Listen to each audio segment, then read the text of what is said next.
हर खबर पर होगी आपकी पकड़।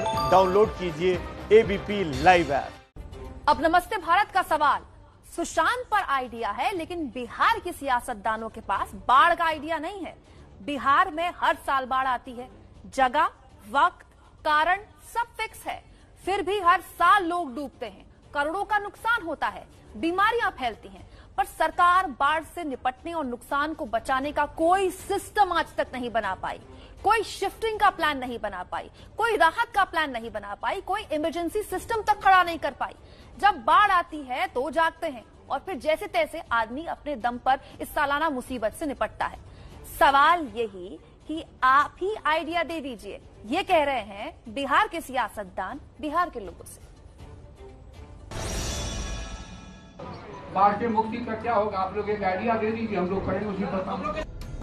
ये है बिहार के ऊर्जा मंत्री विजेंद्र यादव। नीतीश सरकार के सीनियर मंत्रियों में से एक हैं। खुद भी बाढ़ प्रभावित जिले से आते हैं, लेकिन पत्रकारों ने जब बाढ़ पीड़ितों के बारे में सवाल पूछ दिया तो उल्टा बाढ़ से मुक्ति का आइडिया मांगने लगे। बाढ़ से मुक्ति का क्या होगा, आप लोग एक आइडिया दे दीजिए, हम लोग करेंगे उसी पर काम। ये वही बिहार है जहां सुशांत को इंसाफ दिलाने के लिए नेताओं में होड़ लगी है। मुख्यमंत्री के आदेश पर एफआईआर दर्ज हुई, सीबीआई जांच का आदेश मिलने पर जश्न मनाया गया, लेकिन दूसरी तरफ बाढ़ में घिरे 16 जिलों और 81 लाख लोगों को मदद पहुंचाने के लिए कोई होड़ नहीं लगी है। हर साल आने वाली बाढ़ को भगवान के भरोसे छोड़ दिया गया है। विज्ञान ने अभी तक कोई इजाफा नहीं किया है कि प्रकृति के आपदाओं का कोई अस्थायी समाधान हो सके। दुनिया में हर जगह आफत आता है, अब अभी कोरोना आया है, बताइए कौन जिम्मेवार है? मंत्री जी को शायद ये नहीं मालूम कि लोगों को सांसद विधायक चुनने का हक दिया गया है। बाढ़ से मुक्ति दिलाने का जिम्मा नहीं सौंपा गया है। बाढ़ से मुक्ति का आइडिया मांग ही लिया है तो सुन लीजिए, जैसे चुनाव में घर घर पहुँच जाते हैं, उसी तरह बाढ़ में भी पीड़ितों के घर पहुँच जाते। बाढ़ से बेहाल है बिहार के लोग, चीख और पुकार सुनने वाला कोई नहीं है। सरकार बाढ़ पीड़ितों को भी भगवान के भरोसे सरकार ने छोड़ दिया। 15 साल से नीतीश सरकार बिहार में है, लेकिन हर साल बाढ़ की ऐसी ही तस्वीर सामने आती है। सवाल पूछने पर वही रटा रटाया जवाब मिल जाता है। बाढ़ जो है वो हर साल आने वाली विभीषिका है। इसके लिए सरकार का एक बकायदा सिस्टम काम करता है, तो हर तरह से मदद की जा रही है और कहीं से भी हम कोई कोताही नहीं छोड़ते हैं।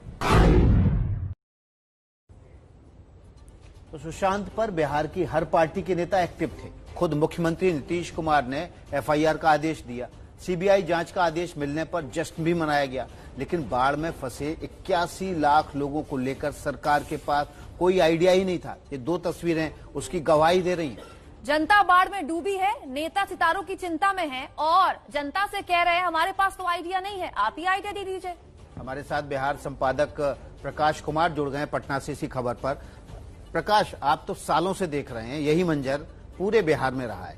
पहले बाढ़ आती है, बाढ़ के बाद फिर लोग फंसे रहते हैं, उनको आधा अधूरा राशन पहुंचाया जाता है, लोग जैसे तैसे बाढ़ में अपने दिन काटते हैं, घर ढह जाते हैं, जमीन कट जाती है और उसके बाद सरकार फिर आगे चल देती है। कोई सिस्टम अभी तक क्यों नहीं तैयार हो पाया?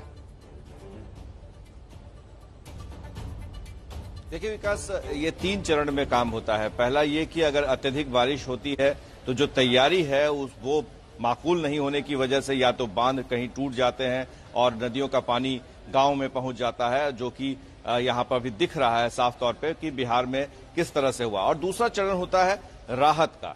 ये राहत में आप कितनी तेजी लाते हैं। अगर टूट गई पर मैं आपसे सवाल पूछना चाहता हूं कि ये जो बांध है, ये हर साल बाढ़ से पहले कच्चे बांध ही क्यों बनाए जाते हैं? जब पता है हर साल बाढ़ आनी है, कच्चा बांध बनाते हैं, बाढ़ आती है, बांध टूट जाता है, पानी फैल जाता है, पूरा इलाका बाढ़ में डूब जाता है। पक्के बांध इतने सालों बाद भी बनाना क्यों नहीं शुरू किए गए?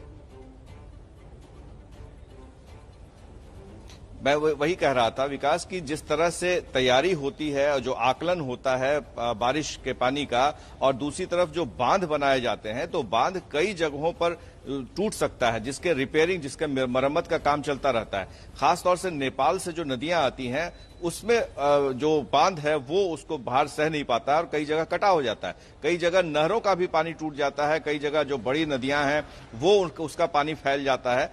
तो वो बचाव जो है वो निरंतर चलने वाली प्रक्रिया है।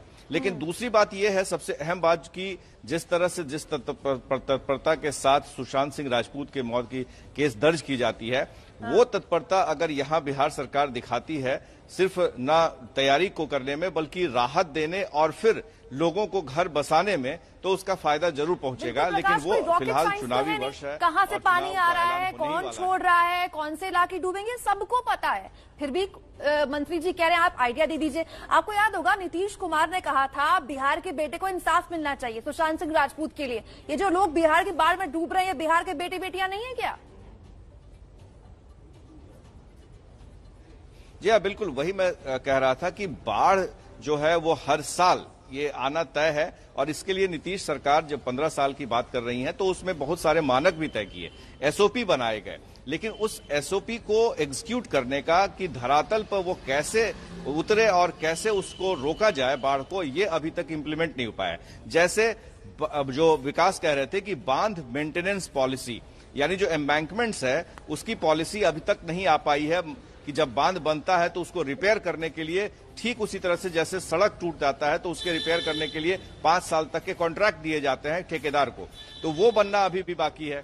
दूसरी तरफ राहत तत्काल तौर पे जरूर पहुंचा दिए जाते हैं, लेकिन लंबे समय तक उससे कैसे निजात मिले, क्या फायदा पहुंचे, ये भी देखना होगा कि कैसे सरकार इसको करती है। तो 15 साल में कुल मिलाकर कुछ एसओपी तैयार किए गए, राहत पहुंचाने की प्रक्रिया शुरू हो गई, डायरेक्ट बेनिफिट ट्रांसफर जो सीधे बैंक अकाउंट में 6,000 रुपए जो दिए जाते हैं वो चले जाते हैं। उसके बाद जो घर टूट जाते हैं उनके लिए मकान बनाने के लिए कच्चे मकान जो गिरते हैं उनके पैसे दिए जाते हैं। तो ये एक प्रक्रिया है। यही कहा जाता है कि जब वोट का समय आता है तो नीतीश कुमार को लोग, जो बाढ़ प्रभावित लोग हैं, वो भी वोट दे देते हैं क्योंकि उनको उतने पैसे मिल जाते हैं जिससे कि उनका नुकसान हुआ होता है। पर ये नुकसान सिर्फ भरपाई होती है जो उनका होता है, लेकिन जो मानसिक तौर पे हर साल वो गुजरते हैं, जिस परेशानी से गुजरते हैं, उसका निराकरण अब तक नहीं हो पाया है। विकास प्रकाश, हमने देखा कुछ दिनों पहले जो आपदा सचिव थे उनको स्वास्थ्य सचिव का भी अतिरिक्त प्रभार दे दिया गया। नेता तो सब सुशांत में बिजी थे, उनको सुशांत का ज्यादा आइडिया लग रहा था, आपदा का आइडिया नहीं लग रहा था, लेकिन अधिकारियों को भी उसी तरह से आपदा से निकालकर स्वास्थ्य में लगा दिया। इतना बड़ा महामारी फैली हुई है, आपदा बहुत बड़ी अपने आप में महामारी है बिहार के लिए, तो इनके पास कोई और काबिल अफसर भी नहीं था। थोड़ा सा मैं करेक्ट करना चाहूंगा, आपदा के जो प्रधान सचिव हैं वही स्वास्थ्य विभाग के प्रधान सचिव बनाए गए, तो आपदा अभी भी वो उन्हीं के हाथ में है और स्वास्थ्य विभाग भी उनकी महकमा जो है उनको दिया गया है।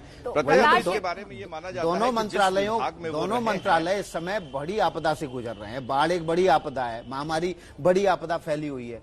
दो इतने बड़े बड़े मंत्रालय एक ही व्यक्ति को दे देना, एक ही सचिव उस पर लगा देना, कैसे न्याय होगा?